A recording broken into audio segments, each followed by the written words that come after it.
Muy buenas tardes. Sean todos muy bienvenidos a un episodio más de Bautistas Históricos. Damos muchas gracias al Señor por su misericordia y por el gran amor con que tú nos has concedido esta bendición de estar en su presencia. Gracias. Gracias al Señor por toda su bondad y por lo que nos permite vivir. Gracias a Dios por nuestra hermana Nolvia. Bienvenida, nuestra hermana Nolvia. Vamos a orar al Señor para recibir su bendición. Padre, agradecemos tu misericordia y tu gran amor, oh Dios, porque tú nos concedes estos medios de gracia que nos permiten estar unidos en tu nombre, aún a la distancia, Señor, compartir tu palabra, exaltar tu nombre, honrarte, adorarte y bendecirte. Toda gloria te pertenece a ti y el poder es tuyo por los siglos de los siglos y por toda la eternidad, querido Señor. Quiero rogar tu bendición, Señor, y tu misericordia para que esta reunión sea adornada con tu dulce presencia y que tu glorioso amor se manifieste sobre los que han de acompañarnos en esta tarde y sobre los oyentes que van a escuchar nuestra grabación. Te ruego que tengas misericordia y que sea tu nombre glorificado en nuestras vidas y en nuestros corazones. Gracias, querido Padre Celestial, por toda tu inmensa bondad, por tu compasión y por tu inmensa misericordia. Todo el poder y la gloria te pertenece a ti por los siglos de los siglos y por toda la eternidad. Te suplico y te ruego tu bendición sobre cada uno de mis hermanos y en especial sobre el hermano John. Padre, tú conoces su necesidad, tú sabes, Señor, en dónde él se encuentra y en qué condiciones está. Tu gracia y tu gran amor sostengan su vida como hasta este día. Protégelo y líbralo de la tentación y del mal, y obra tu misericordia sobre tu Hijo, Señor, conforme sea tu gracia y tu glorioso y tierno amor. Te pido, Padre, tu bendición, en el nombre precioso de Jesucristo. Muchas gracias por todo, Señor. La gloria y el poder y la honra es tuya por los siglos de los siglos y por toda la eternidad. Amén. Gracias al Señor. Entonces, lo que hoy día nos convoca, si el Señor nos permite, es la última parte de nuestra presentación del libro de Arthur W. Pink, Satanás y su Evangelio. Y hoy vamos a estar abordando la sexta parte de este libro, que viene siendo el Evangelio de Satanás. Vamos a conocer, como también dispusimos conocer de dónde venía Satanás, cuál era su origen, qué pasó con él y su situación que él tiene hoy después de su caída. Sabemos y entendemos todo lo que Dios nos ha mostrado a través de su palabra y no creemos nada más allá de lo que la Escritura nos indica. Hoy día, en la semana pasada estuvimos viendo también la obra de Satanás y vemos cómo él mm, se ha manifestado a través del tiempo y la misma Escritura lo ha denunciado de qué manera ha tratado en lo posible de poder hacer cosas para poder eliminar tanto la simiente de la mujer como al mismo Señor Jesucristo, y utilizó en este caso a Herodes. Ahora vamos a ver de qué manera Satanás engaña a través de su propio evangelio. El evangelio de Satanás. Tenemos que entender que Satanás es el archifalsificador. Como ya hemos visto, el diablo está muy ocupado ahora trabajando en el mismo campo donde el Señor sembró buena semilla.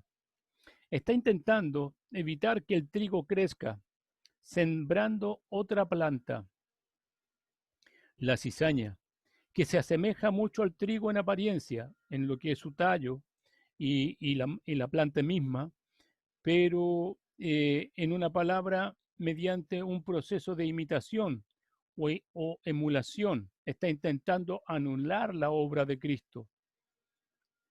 No es tan peligroso el hecho de que haya gente que quiera decir que Dios no existe flagrantemente y niegue toda la verdad de Dios. Es mucho más peligroso aquellos que sí aceptan que Dios existe, que Cristo es real, pero que tienen un evangelio diferente. Así pues, como Cristo tiene un evangelio, Satanás también el suyo, siendo este último una inteligente falsificación del primero. Tanto logra asemejarse al evangelio de Satanás a aquel al cual trata de parodiar, que multitudes de los que se pierden son engañados por este evangelio de Satanás. Obviamente el evangelio que Satanás presenta no es como quien quiera ir al satanismo y adorar a Satanás y leer la Biblia de los satánicos y todo eso. No tiene nada que ver con eso, sino que más bien tiene que ver con el hecho de imitar el Evangelio de nuestro Señor Jesucristo. O sea, muchos de los elementos que están presentes en el Evangelio verdadero también los va a tener el Evangelio de Satanás. Y por eso que es tan peligroso. Y vamos a tratar entonces de aprender acerca de este Evangelio de Satanás. A este mismo Evangelio de Satanás al que el apóstol se refería cuando les dijo a los Gálatas: estoy maravillado de que tan pronto os hayáis alejado del que os llamó por la gracia de Cristo para seguir un evangelio diferente. No que haya otro, sino que hay algunos que os perturban y quieren pervertir el evangelio de Cristo. Esto está en la Biblia. Vamos a ver la palabra de Dios, como siempre, el centro de nuestra reunión. Vamos a ver en el libro de Gálatas.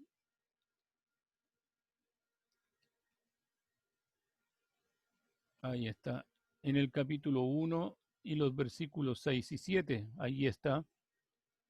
Entonces, estoy maravillado de que tan pronto os hayáis alejado del que os llamó por la gracia de Cristo para seguir un evangelio diferente. No que haya otro, sino que hay algunos que os perturban y quieren pervertir el evangelio de Cristo. Toda esta carta es una defensa férrea sobre la gracia de nuestro Señor y el descubrimiento, o más bien la denuncia de aquellos que quieren agregar algo a esa gracia para poder ser salvos. Y en este caso era una obra que pretendían los judaizantes, que los cristianos tenían que circuncidarse para ser más cristianos de lo que ya eran, y que eso les daba alguna especie de privilegio especial. Y obviamente Pablo fue tajante en desmentir todo esto, y lo único que necesitábamos era a Cristo para nuestra salvación. En este caso, estamos hablando de que necesitamos solo a Cristo y su redención. En cuanto a nuestra base de fe, hemos recibido nuestra salvación solo y absolutamente por gracia, no por ningún mérito propio, ni por ninguna obra que nosotros podamos ofrecer a Dios. Nos apropiamos de la obra que Dios ha hecho en nuestro favor. Ese es el verdadero evangelio. Entonces, eso es el punto que aquí se trata en esta carta, y Pablo lo da a conocer muy claramente. El evangelio de Satanás no es un sistema. Este falso evangelio estaba siendo proclamado inclusive en los días que Pablo estaba obviamente presente, por eso escribe la carta, y la maldición más terrible declarada sobre aquellos que lo predicasen. El apóstol continúa: más si aún nosotros o un ángel del cielo os anunciaré otro evangelio diferente del que hemos anunciado, sea anatema. Esto está en el versículo 8. Entonces, con la ayuda de Dios es ahora vamos a procurar exponer, o más bien desenmascarar, este falso evangelio. La palabra anatema significa maldito por parte de Dios. El evangelio de Satanás no es un sistema de principios revolucionarios, ni mucho menos un programa anárquico. No vamos a encontrar en el evangelio de Satanás algo que flagrantemente esté en contra de la verdad establecida. No promueve guerras ni destrozos, sino que apunta a la unidad y a la paz. No busca poner a la madre contra su hija ni al padre contra su hijo, sino que fomenta el espíritu fraterno por el cual la raza humana se considera como una gran hermandad. No busca ahogar al hombre natural, sino que busca embellecerlo y elevarlo. Aquí tenemos que ir explicando de a poco para poder entender la diferencia. Si podemos ver, el evangelio de Satanás es políticamente correcto, cosa que Dios no lo es. Cuando el evangelio de Satanás dice que promueve, no promueve la guerra ni destrozos, sino que apunta a la unidad y a la paz, no busca poner a la madre contra su hija ni al padre contra su hijo, sino que fomenta el espíritu fraterno. El Señor Jesucristo, por su parte, dijo, no he venido a traer paz, sino disensión. Y que por causa de él, de su testimonio, el padre iba a ir contra el hijo y el hijo contra el padre, la madre contra la hija y la nuera contra su suegra. Entonces, ahí tenemos el tremendo contraste. Y básicamente el Señor Jesucristo no era que promoviera la disensión, sino que más bien por causa de creer, por causa de aceptar el Evangelio, por causa de vivir consecuentemente, el resto del mundo, tal como el Señor Jesucristo lo dijo también en el Evangelio de Juan, el mundo nos va a aborrecer. Y el Evangelio de Satanás no busca ahogar al hombre natural, no busca que las personas cambien ni nazcan de nuevo, sino que busca embellecer al hombre natural, elevarlo para que podamos admirarle. Aboga por la educación y el cultivo, apela a lo mejor que hay en nosotros, trata de sacar el campeón que hay en nosotros, trata de poder entonces hacer que todo aquello que posiblemente delante de los ojos de Dios se describa como una podrida llaga desde de la mollera de la cabeza hasta la planta de los pies, esos términos nunca los va a usar Satanás con respecto a aquellos que lleguen a lo que podría llamarse su propia fe. Aspira a hacer de este mundo un hábitat tan agradable y confortable de manera que tal que la ausencia de Cristo no se sienta y en donde Dios no sea necesario. Ustedes pueden ver más o menos que al principio Satanás, su estrategia fue arrasar la iglesia de Cristo, matar a los creyentes, torturarlos, quemarlos vivos si acaso fuera posible, de las maneras más horribles matar a los creyentes. Hoy día no es eso, no busca en su gran mayoría, a pesar de que todavía en el mundo se matan cristianos, sobre todo en la parte oriental de este mundo. Entonces, en la parte de África también muchos cristianos están sufriendo persecución en su cuerpo, pero en la parte occidental ya no se busca eso, sino que lo que más se busca básicamente es que la iglesia sea convertida en algo muy parecido a un club de amigos, sea convertida la iglesia en algo que realmente sea admirada por el mundo, políticamente correcto, tiene que ir en función de los tiempos y de los cambios sociales. Esa iglesia que supuestamente está tratando de promover Satanás, esa iglesia no es la iglesia de Cristo. Entonces, no estamos apelando a un valor de la educación y el cultivo de las personas para poder hacerlos mejores, porque todo aquel cambio es un cambio de maquillaje externo, pero el cambio interno que solamente produce el verdadero arrepentimiento, eso es parte del verdadero evangelio. Obviamente que hoy día no se está predicando. Aspira a hacer de este mundo un gran hábitat tan agradable y confortable de manera que la ausencia de Cristo no se sienta. ¿No es así que en el capítulo 3 de Apocalipsis, en la iglesia de la Odisea, Jesucristo golpea las puertas de la iglesia para poder entrar? Entonces, ¿dónde está el Señor Jesucristo? No está dentro, está fuera de la iglesia. Entonces, esas palabras que el Señor Dios dice en esos capítulo 3, versículo 20, he aquí yo estoy a la puerta y llamo, no va dirigido a aquel que está perdido en su pecado, no va dirigido a aquel que no es creyente, va dirigido a la iglesia de la Odisea. Entonces podemos entender que en su gran mayoría la iglesia tiene fuera a Cristo. Se empeña en ocupar tanto al hombre con este mundo de modo tal que no tenga tiempo ni inclinación alguna a pensar acerca del mundo venidero. O sea, todo lo que significa tu buena vida ahora es promovido hoy día en la iglesia, a través de las oraciones inclusive. Te enseñan a orar como pidiéndole a Dios y que casi Dios tiene que ser el genio de la lámpara para que pueda satisfacer todas tus cosas que son muchas veces egoístas y carnales, mundanas. La secularización de la iglesia ha sido lo más peligroso, copiar lo que el mundo tiene para que nosotros nos sintamos aceptos por el mundo. Eso es algo que es trágico. Propaga los principios del autosacrificio, la benevolencia, la caridad, y nos enseña a vivir para el bien de los demás y ser amables con todos. Este diablo sabe muy bien hacer las cosas.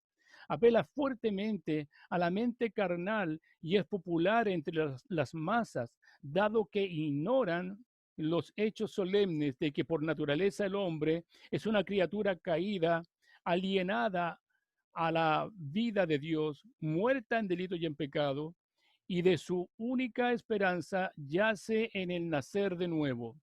Es esa la situación, el contraste tremendo entre el evangelio de Satanás y el evangelio verdadero.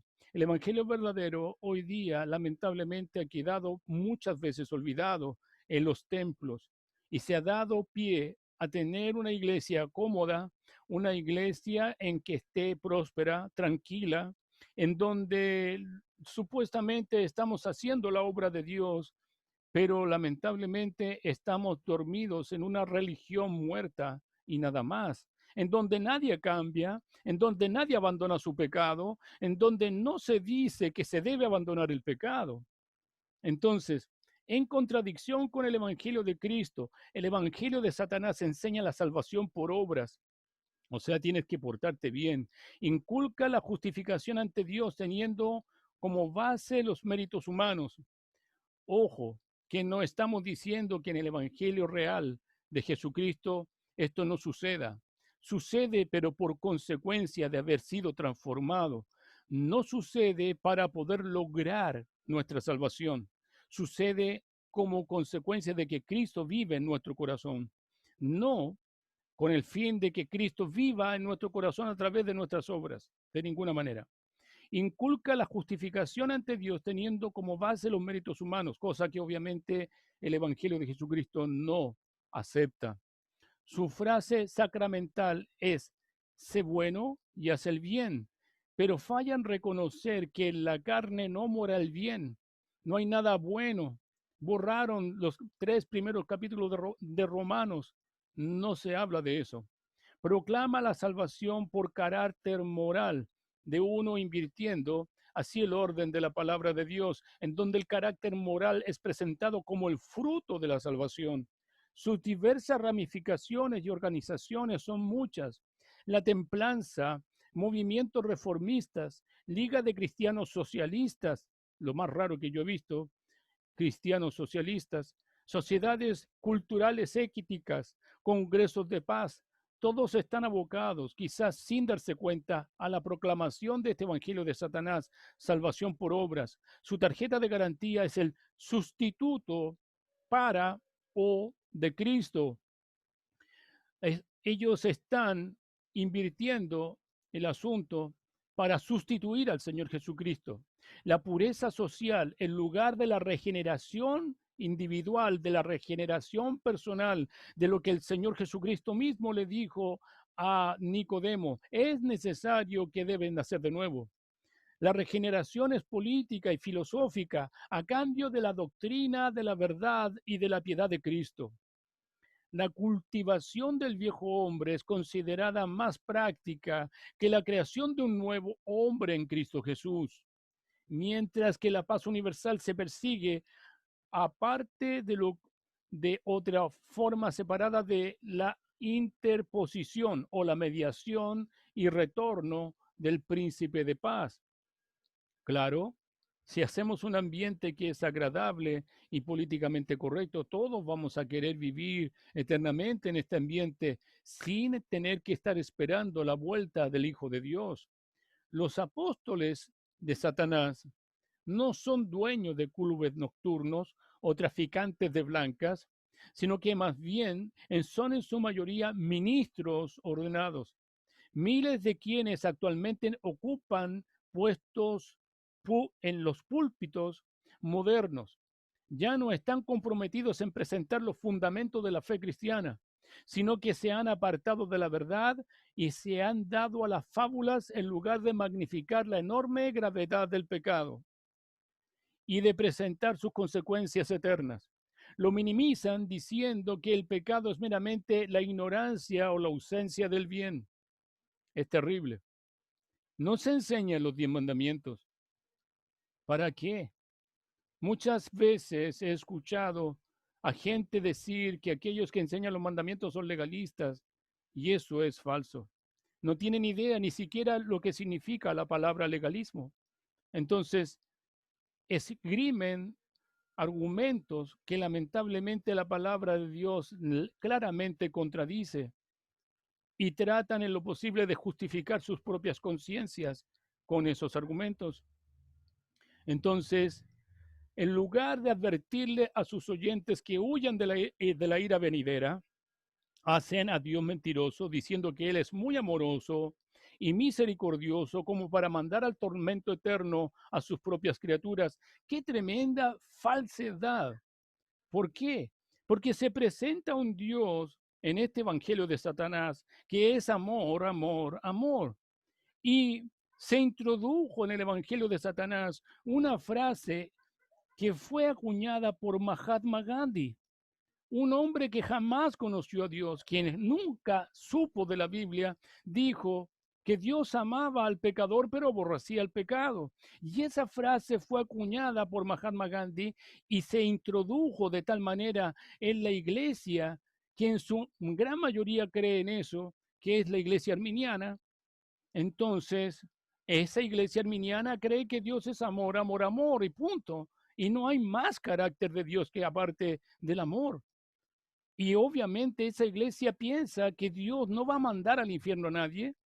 Cuando el Señor Jesucristo en el Evangelio de Mateo, en el capítulo 10, le dice a los discípulos a quién sí deben temer, y claramente manifestó que había que temer a aquel que también tiene poder para destruir nuestro cuerpo y también nuestra alma en el infierno. Y ese es el Dios todopoderoso, el Dios de la Biblia, el cual está enojado contra el pecador todos los días, según el Salmo número 7 en el versículo 11. Entonces, qué tremenda distorsión del Dios de la Biblia. Cuando la gente muchas veces me escucha hablar de este Dios de la Biblia, me dicen, ese no es mi Dios. Y yo le digo, claro que sí. Ese es el Dios que usted tiene en su imaginación, nada más. No, no es el Dios que sale en la Biblia, básicamente. Y por esa razón, entonces, no podemos pensar de que este evangelio tenga alguna esperanza de salvación para los oyentes. Entonces, en vez de declarar que sin derramamiento de sangre no se hace remisión de pecados, simplemente ponen a Cristo como el gran ejemplo y exhortan a sus oyentes a seguir sus pasos. De ellos debería decirse, porque ignorando la justicia de Dios y procurando establecer la suya propia, no se han sujetado a la justicia de Dios. Ellos han inventado su propia justicia, y la única justicia que va a ser válida delante de la presencia del Altísimo es la justicia de Dios. Aquí en el versículo 10. Entonces dice, como está escrito, no hay justo ni aun uno. El estándar de la justicia de Dios no es satisfecho por las obras de los hombres. Aquí dice que no hay quien entienda, no hay quien busque a Dios. Todos se desviaron y se hicieron muy inútiles. No hay quien haga lo bueno, no hay ni siquiera uno. Entonces, cuando estamos en esta situación con la humanidad perdida y caída por el pecado de Adán en el huerto del Edén, Satanás había engañado a Adán y a Eva, y entonces todos los hombres pasaron a ser pecadores y por esa razón se hicieron viles entonces a los ojos de Dios. Y esa es la verdad. Esa es la condición humana delante de Dios. Estamos estudiando los días jueves la doctrina del hombre y estamos descubriendo cómo es que el hombre ha pecado delante de Dios y ha caído, y que esa verdad no se subsana con un poco de religión de ninguna manera. Porque estos falsos apóstoles, obreros fraudulentos que se disfrazan, o sea, imitan a los apóstoles de Cristo, y no es maravilla, porque el mismo Satanás se disfraza como ángel de luz, así que no es extraño, no es sorprendente que sí también sus ministros se disfracen como ministros de justicia, cuyo fin será conforme a sus obras. Y esto está en Segunda de Corintios, en el capítulo 11 de Segunda de Corintios. Vamos a ver, capítulo 11, versículos 13. Aquí está.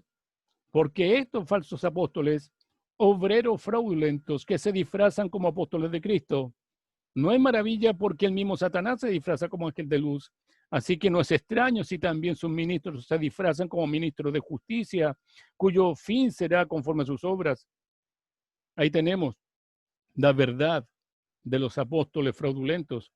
Además del hecho de que hoy día hay cientos de iglesias que carecen de un líder que fielmente declare todo el consejo de Dios. Es increíble.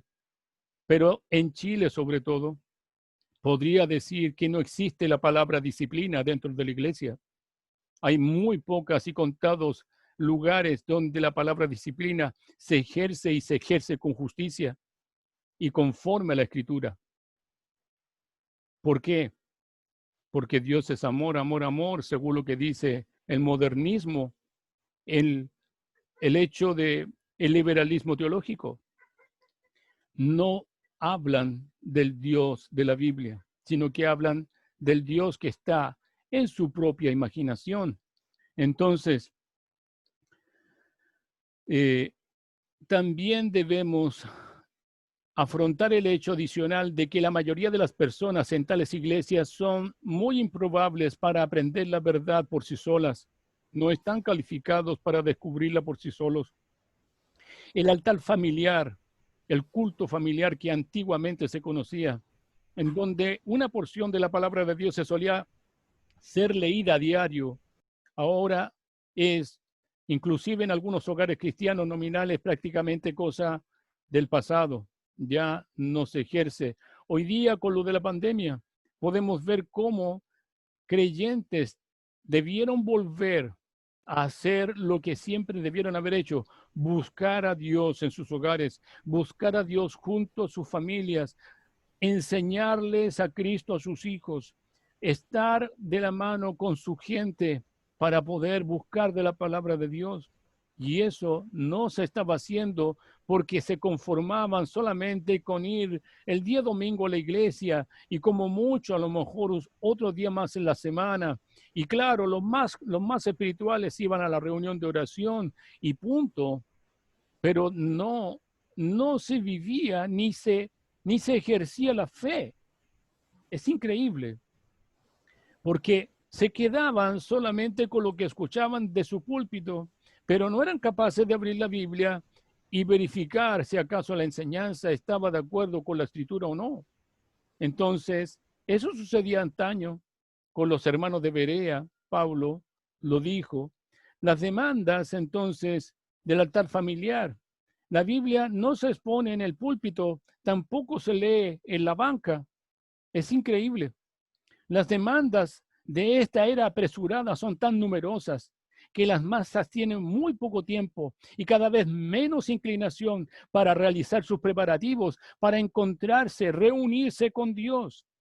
De ahí que la mayoría que es tan indolente como para escudriñar por sí mismo, es dejada a merced de aquellos a quienes les pagan para que escudriñen por ellos, muchos de los cuales traicionan su confianza, estudiando y exponiendo problemas sociales y económicos antes que los oráculos de Dios. Lamentablemente, hay mucha gente que da su ofrenda y algunos pactan con gente que lamentablemente jamás les ha enseñado la Biblia. Los llevan por cualquier camino, menos por los caminos de la senda antigua, y eso hace que los creyentes se pierdan inexorablemente, o los que participan en las iglesias, que no todos son creyentes, pero es un buen lugar, por último, para reevangelizar y hacer que aquellos que todavía no creen puedan llegar a creer. Pero si no se expone la verdad bíblica, si no se expone lo que el Señor Jesucristo demanda que se predique, que es su Evangelio Santo, entonces la gente no va a tener esperanza.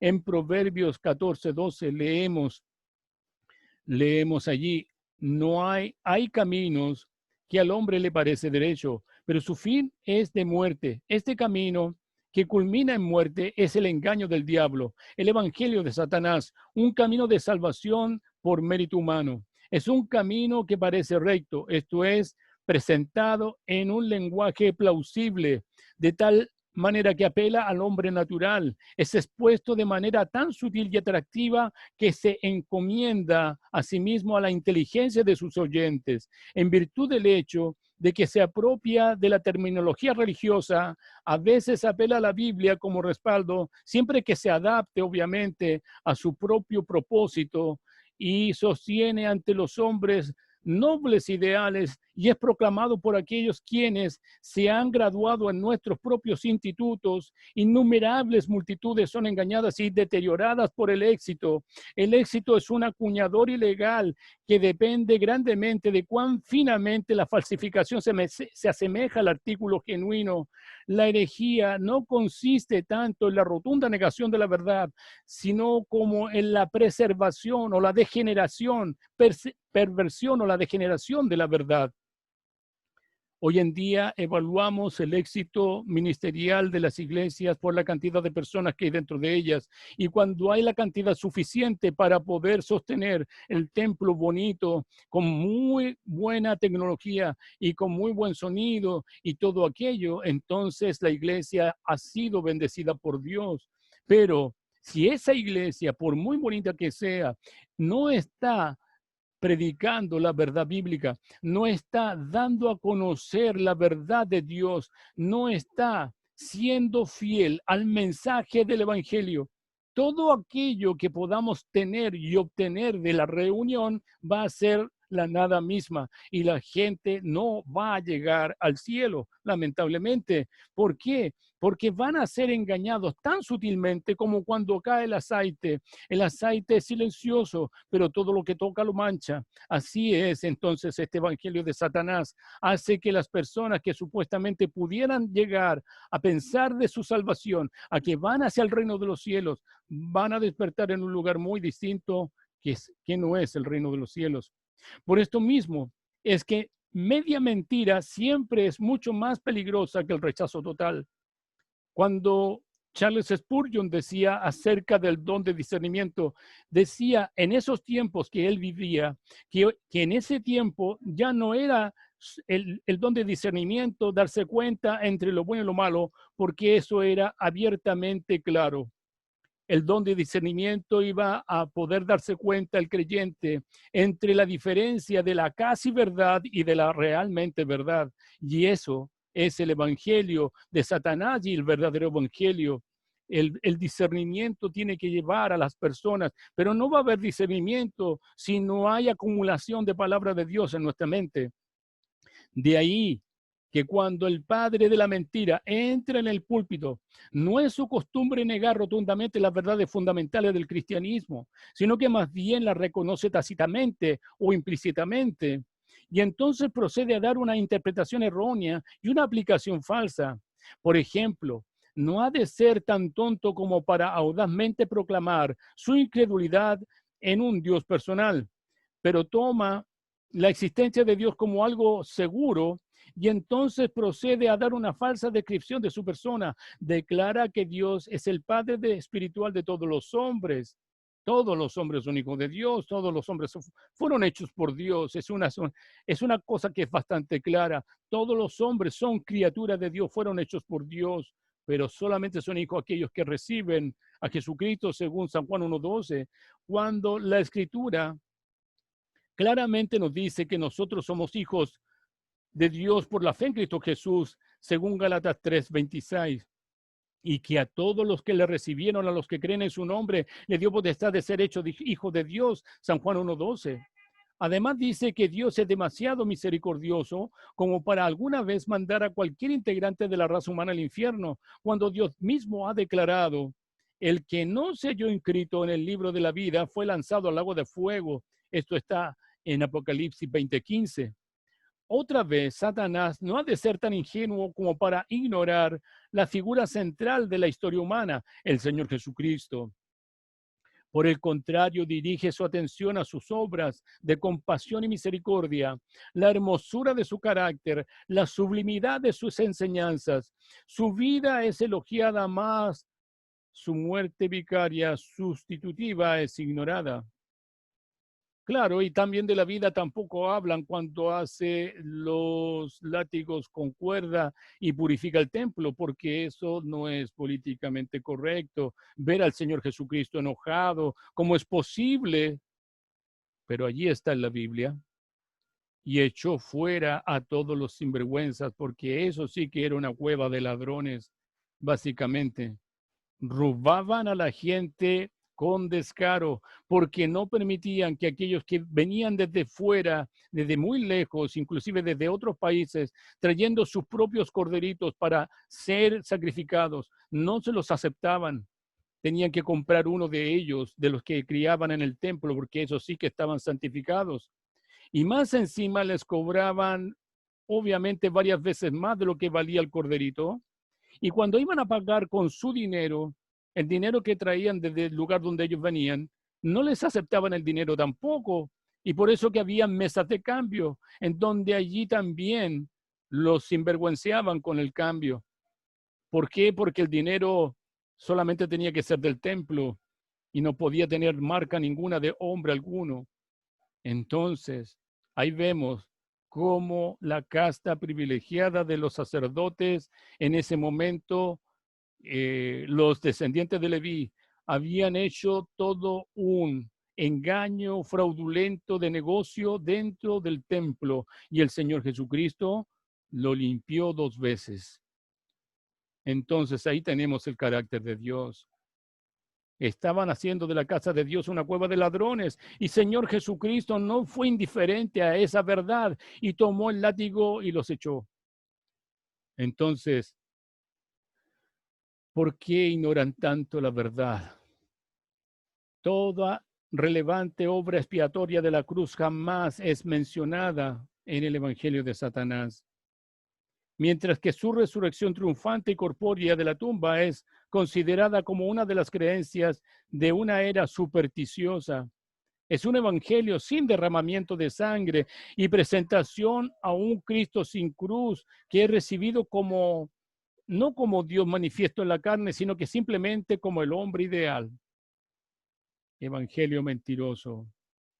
En 2 Corintios, capítulo 4, vamos a ir al capítulo 4 y los versículos 3 y 4, dice: pero si nuestro evangelio está aún encubierto entre los que se pierden, está encubierto, en los cuales el Dios de este siglo cegó el entendimiento de los incrédulos, para que no la resplandezca la luz del evangelio y de la gloria de Cristo, el cual es la imagen de Dios. Bendito sea su nombre. Entonces, Satanás cegó el entendimiento de los incrédulos para que no le resplandezca la luz del evangelio, el cual es la imagen de Dios. Ciega la mente de los incrédulos a través de ocultar la luz del Evangelio de Jesucristo. Lo hace sustituyéndolo por su propio Evangelio. Apropiadamente se le llama Satanás, el cual engaña al hombre, al mundo entero. Esto está en Apocalipsis. Vamos a ver, Apocalipsis capítulo 12, y el versículo 9. Fue lanzado fuera el gran dragón y la serpiente antigua, que se llama Diablo y Satanás, el cual engaña al mundo entero. Fue arrojado a la tierra y sus ángeles fueron arrojados con él. Ahí tenemos la verdad bíblica. Con solo apelar a lo mejor que hay dentro del hombre y con simplemente exhortarlo a llevar una vida más noble, se ha proporcionado una plataforma general sobre el cual todos los matices de opiniones pueden unirse y proclamar este mensaje en común. Nuevamente citamos Proverbios 14:12. Hay caminos que al hombre le parece derecho, pero su fin es camino de muerte. Se ha dicho que el camino al infierno está pavimentado con buenas intenciones. En el infierno habrá muchos que comenzaron su vida con buenas intenciones, resoluciones honestas e ideales excelsos. Aquellos que se han conducido justamente en sus asuntos, en sus negocios, y han sido caritativos en todas sus formas. Hombres que se enorgullecen de su integridad, pero que a la verdad buscaron justificarse a sí mismos delante de Dios mediante sus propias justicias.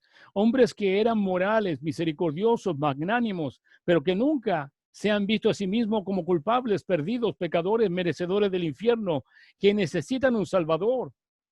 Eso nunca se dice. La verdad es esa. Las bienaventuranzas comienzan con el pobre, porque si no comenzaran con el pobre, nadie entraría al reino de los cielos.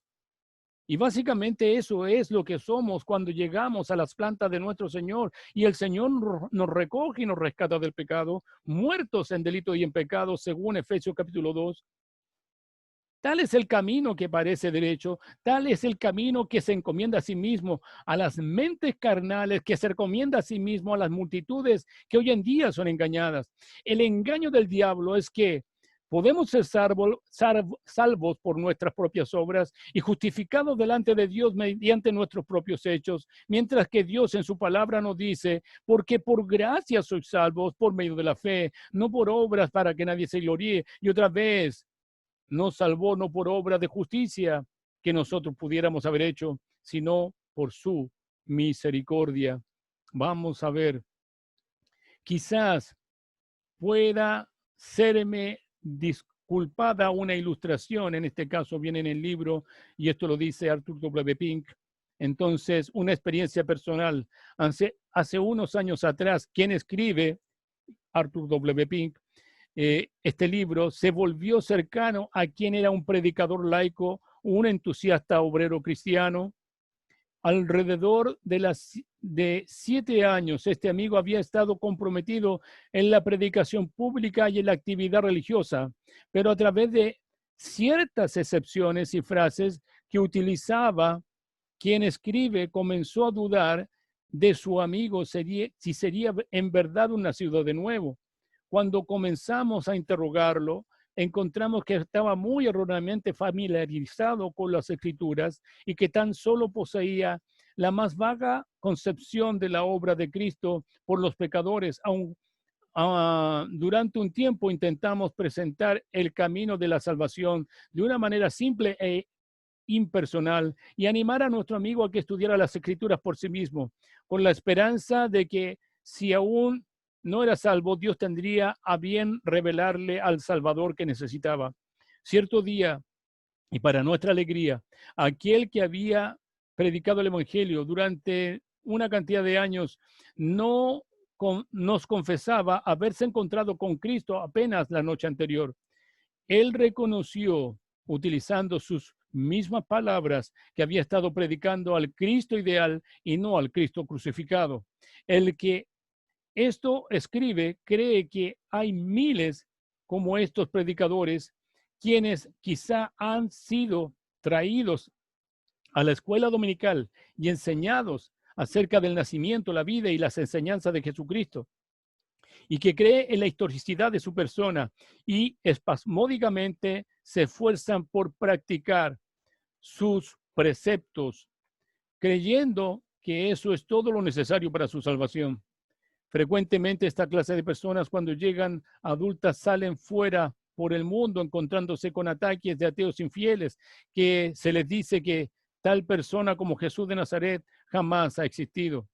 Pero las impresiones de su niñez no se borran fácilmente y permanecen firmes en su declaración de que creen en Jesucristo. Sin embargo, cuando su fe es examinada, muy a menudo se encuentran con que creen muchas cosas acerca de Jesucristo y en realidad no creen en la persona de Jesucristo. Con sus cabezas creen que tal persona existió y por creer esto piensan que ya son salvos, pero nunca han arrojado las armas de su revuelta en contra suya. No se han rendido a él y en realidad no creen en él en sus corazones.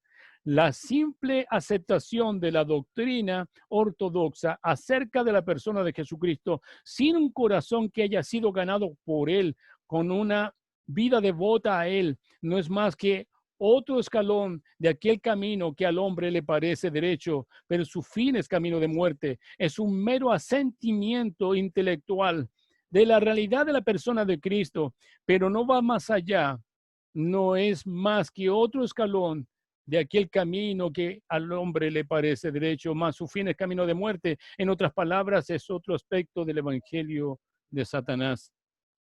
Ahora, querido lector, querido oyente, aquel que va a escuchar esta grabación, ¿dónde te hallas tú?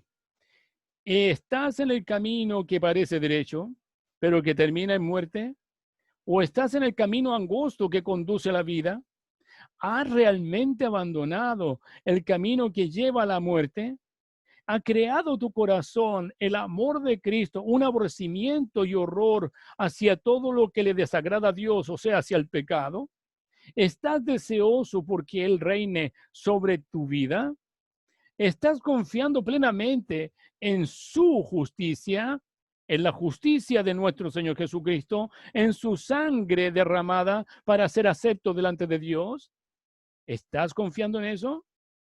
Increíblemente estaba leyendo El progreso del peregrino, un audiolibro hermoso, y estaba peregrino por ir hacia la puerta estrecha y se le cruza un sabio según el mundo y le dice que vaya a la casa del legalista porque él le va a enseñar, y tenía un hijo llamado Urbanidad para que no tuviera que pasar por el camino que es tan difícil de llegar a la puerta estrecha. Y lamentablemente Cristiano fue engañado por sabios según el mundo y partió hacia la casa del legalista. No alcanzó a llegar cuando se dio cuenta que había un tremendo precipicio porque la montaña era muy alta y era muy peligroso llegar hasta allí. Y alguien le dijo que no debía ir y estaba atónitamente desesperado cuando de repente se encuentra con Evangelista. Y el Evangelista le pregunta: ¿qué es lo que estás haciendo aquí, Cristiano? ¿No te dije que el camino era por otro lado? Y él dijo: yo vine para acá porque sabio según el mundo me dijo que acá se podía encontrar descanso para esta carga que andaba trayendo. La carga que andaba trayendo era su pecado. Increíble cómo hoy en día el legalismo, la urbanidad, la educación han tomado el lugar del nuevo nacimiento. Gracias a Dios, Cristiano encontró la puerta estrecha, volvió al camino y la encontró y empezó a andar por ella. Ese fue el principio solamente de su peregrinaje. ¿En qué estamos nosotros? Aquellos quienes están confiando en una forma externa de piedad. Vaya, me porto bien, hago las obras que un cristiano hace, pero el hacer no hace el verbo ser. En este caso, el Evangelio de Jesucristo tiene el verbo ser antes que el verbo hacer. Eso es completamente esencial, ser antes que hacer. Aquellos quienes que están confiando en una forma externa de piedad como un bautismo o una confirmación, aquellos que son religiosos porque lo consideran como algo que los hace más respetables, aquellos que asisten a una capilla o iglesia porque es una manera de hacerlo, y aquellos que se unen a una denominación porque suponen que están dando el paso los convierte en cristianos, están en el camino cuyo fin es de muerte, muerte espiritual y eterna. No importa cuán puros sean nuestros motivos, cuán sinceros seamos, cuán nobles sean nuestras intenciones, cuán bien intencionados sean nuestros propósitos, cuán sinceros sean nuestros esfuerzos, Dios no ha de aceptarnos como sus hijos hasta que nosotros aceptemos a Jesucristo como nuestro Señor y Salvador. Una forma más engañosa del evangelio de Satanás es inducir a los predicadores a presentar el sacrificio expiatorio de Cristo y a decirle a sus oyentes que todo lo que Dios requiere de ellos es que crean en su Hijo y nada más. Así multitudes de almas impenitentes son seducidas a engañar, o sea, seducidas y engañadas a pesar de que han sido salvadas. Pero Cristo ha dicho, si no os arrepentís, todos pereceréis igualmente, según Lucas 3:13. Arrepentirse es aborrecer y odiar al pecado, sentir pesar por el pecado. Apartarse del pecado es el resultado del obrar del Espíritu Santo, haciendo en el corazón contrito delante de Dios. Nada sino un corazón quebrantado puede creer en el Señor Jesucristo para su salvación.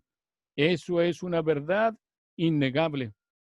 ¿En cuántos púlpitos hoy día la palabra arrepentimiento no se oye? ¿En cuántos púlpitos hoy en día la palabra nuevo nacimiento no existe? La palabra infierno, la palabra aborrecer el pecado, la palabra que tenga que ver con el juicio divino sobre aquellos que no creen en el Evangelio de Jesucristo está ausente.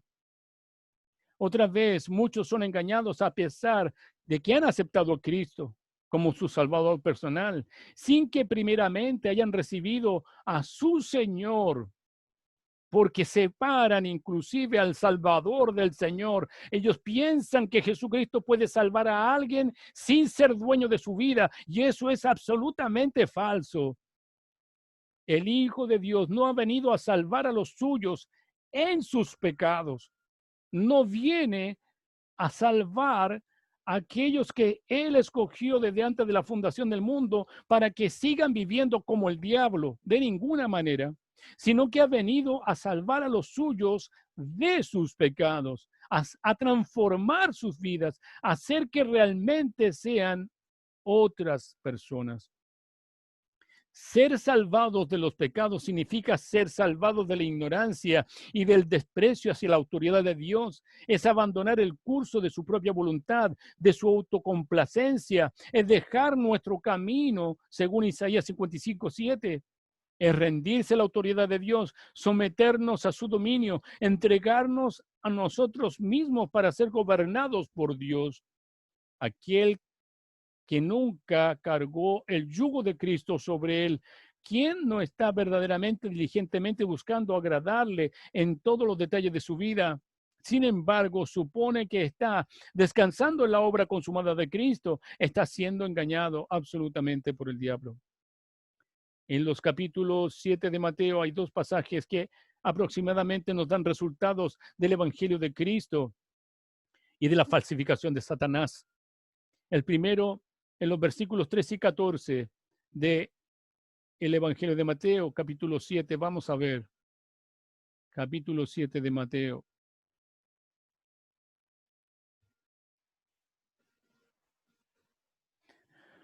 Entonces, primero los versículos 13 y 14, entrad por la puerta estrecha, porque ancha es la puerta y espacioso el camino que lleva a la perdición, y muchos son los que entran por ella, porque estrecha es la puerta y angosto el camino que lleva a la vida, y pocos son los que la hallan. Ahí está la verdad, la verdad. Entonces, de la diferencia entre el verdadero y el falso evangelio. El verdadero evangelio es una puerta estrecha y más encima el camino no sigue siendo angosto, y este camino lleva a la vida, pero son pocos los que la hallan, porque no todos están dispuestos a tener que dejar a un lado su propia religiosidad. En los versículos 22 y 23 da el resultado de esta verdad y la tremenda diferencia entre el verdadero y falso evangelio. Muchos me dirán en aquel día: Señor, Señor, no profetizamos en tu nombre, o sea, no predicamos en tu nombre echamos fuera demonios, en tu nombre hicimos muchos milagros. Entonces le declararé: nunca os conocí, apartados de mí, hacedores de maldad. Cuando esa palabra significa, el versículo 23, en su idioma original se puede traducir: ustedes que han vivido sin una ley a la cual obedecer.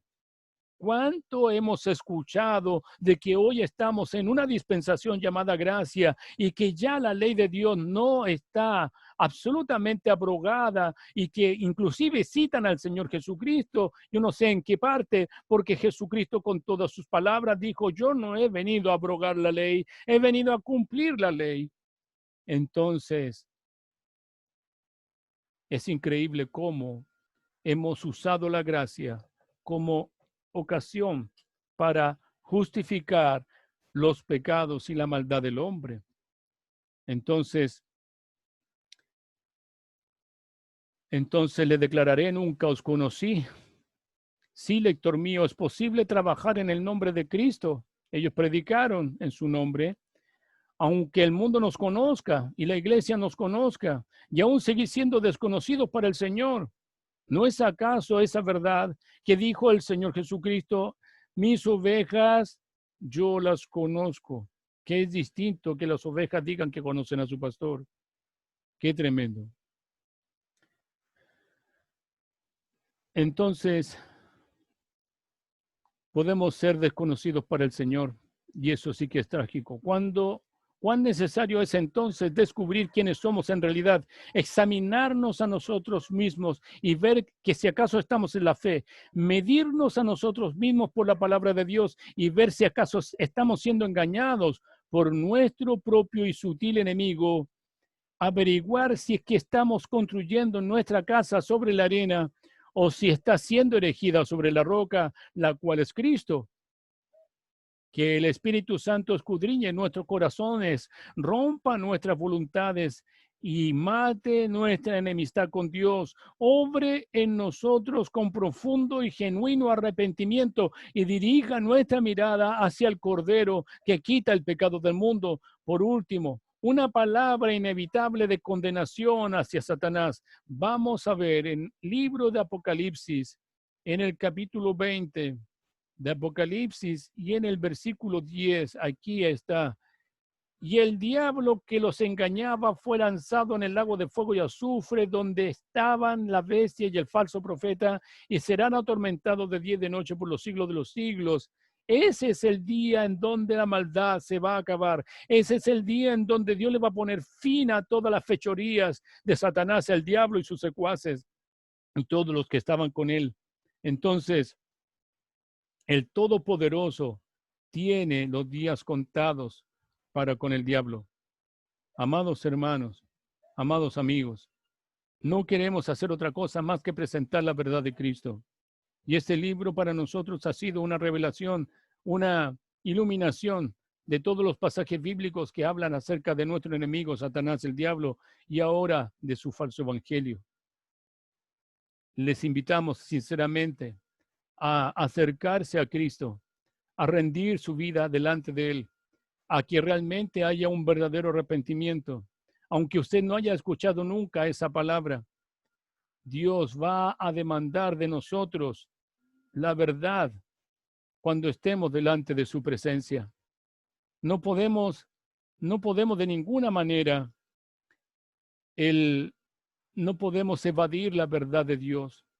La verdad de Dios está presente y no va a ser borrada por el hecho de que nosotros no compartamos, no pensemos que realmente Dios sea real en ese aspecto. Dios no cambia. Dios es el mismo de ayer, de hoy y por los siglos. Y para nosotros, en Bautistas Históricos, no hay más verdad que lo que la palabra de Dios nos da a conocer acerca de Dios y su evangelio.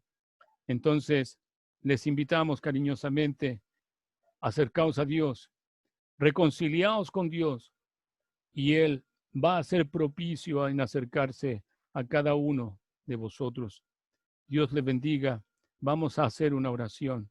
Querido Padre, Señor Dios Todopoderoso, yo quiero suplicar tu bendición sobre este mensaje. Tu palabra, Señor, es clara y es precisa, y no podemos evadir la verdad bíblica.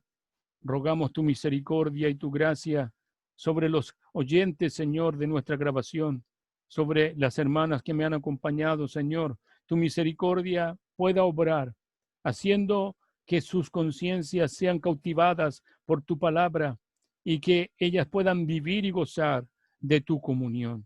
Gracias, gracias, muchas gracias por toda tu misericordia y por tu bendición sobre cada uno de nosotros. Te ruego que tengas piedad y misericordia y que sea, Señor, tu nombre glorificado en cada uno de nosotros. En el nombre precioso de Jesucristo, bendícenos, Señor. Amén. Hermanas, ha sido para mí un tremendo honor poder estar junto con ustedes.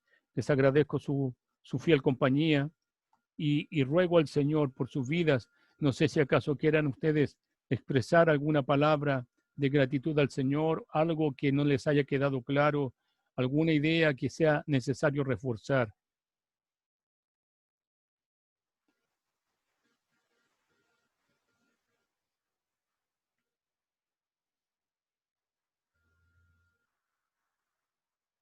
Si no hay ninguna palabra, damos gracias al Señor y les invito, Señor, cariñosamente, si Dios lo permite, al próximo jueves, donde vamos a estar avanzando en la doctrina del hombre. Ya vimos la caída del hombre, luego nos vamos a introducir en otro aspecto de la doctrina del hombre. Espero que esta bendición de haber estado escudriñando este libro haya sido de esclarecimiento de muchos conceptos y cosas que posiblemente hayan estado distorsionados. Y hoy día que la palabra de Dios ilumine nuestros corazones y nuestras vidas grandemente. Dios les bendiga y les guarde. Si Dios lo permite, nos vemos el jueves. Esto ha sido todo por hoy en Bautistas Históricos. Dios les bendiga y les guarde. Amén.